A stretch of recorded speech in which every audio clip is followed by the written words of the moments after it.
One morning, Jackson's dad told me that he had done something that would take him away from Jackson for a long time. And by the next morning, we have not seen Jackson's dad except in jail or in a prison setting since.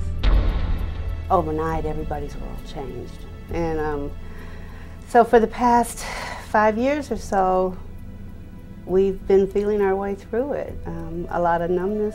You just get up and you function because you're afraid if you don't, you'll fall down.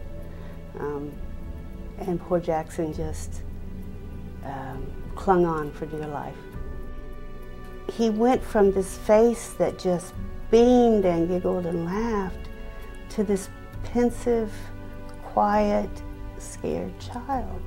There was just this piece missing from Jackson's life, this connection to another male, to an adult male.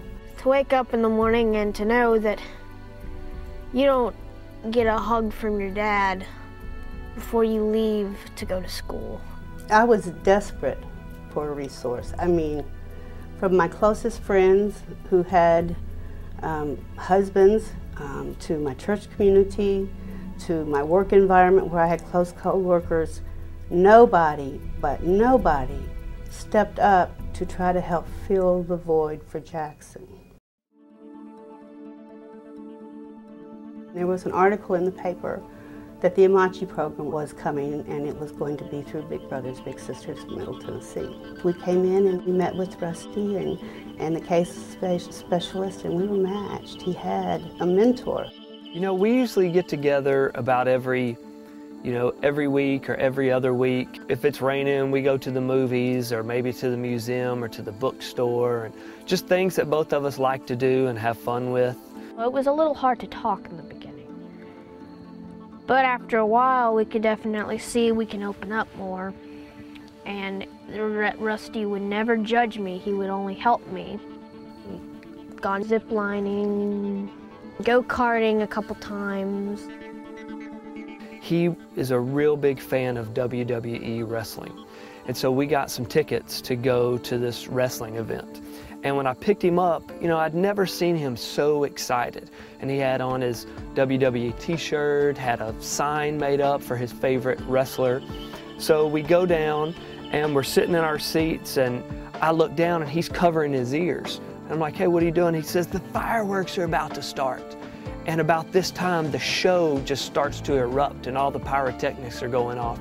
And literally, I started crying, like tears, because I just looked down and saw just nothing but pure joy on his face. And it was something that I had never seen out of him of the 4 years that we had been matched. You know, I'd never seen him so happy. I'm not depressed anymore.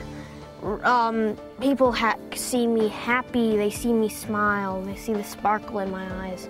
And when my dad left, nobody saw that really in me anymore. There's a purpose for all of this. There has to be. There is no other reason in the world why a child would have to go through this unless there was a bigger purpose. Jackson's been given a gift, a painful one, but he's been given a gift and an opportunity to do great things, to help soothe some hurts that other people won't know how to address. Jackson will grow up and he will find his passion and have the ability to make a difference in people's lives. This is what Rusty's done. He's made a difference in this child's life, and you don't go by it. I just want to say that how much of an effect he has in my life, and how much that, you know, I do have grown to just care for him and love him, and I want to see all of his dreams come true, and I want to be standing there with him when they do.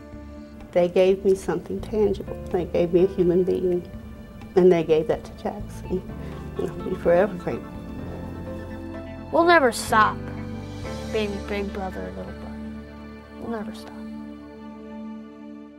It is no small task to manage the number of volunteers that come through our program. It is no small task to go out and do the recruiting, to do the background checks, the reference checks, to do the match support, the ongoing support, and to provide the insurance for our matches throughout the life of those matches without cost.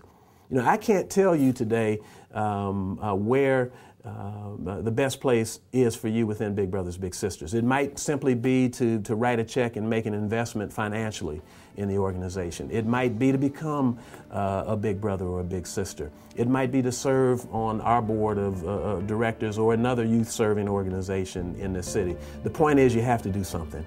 Do something. Do something. Whatever you do, just do something.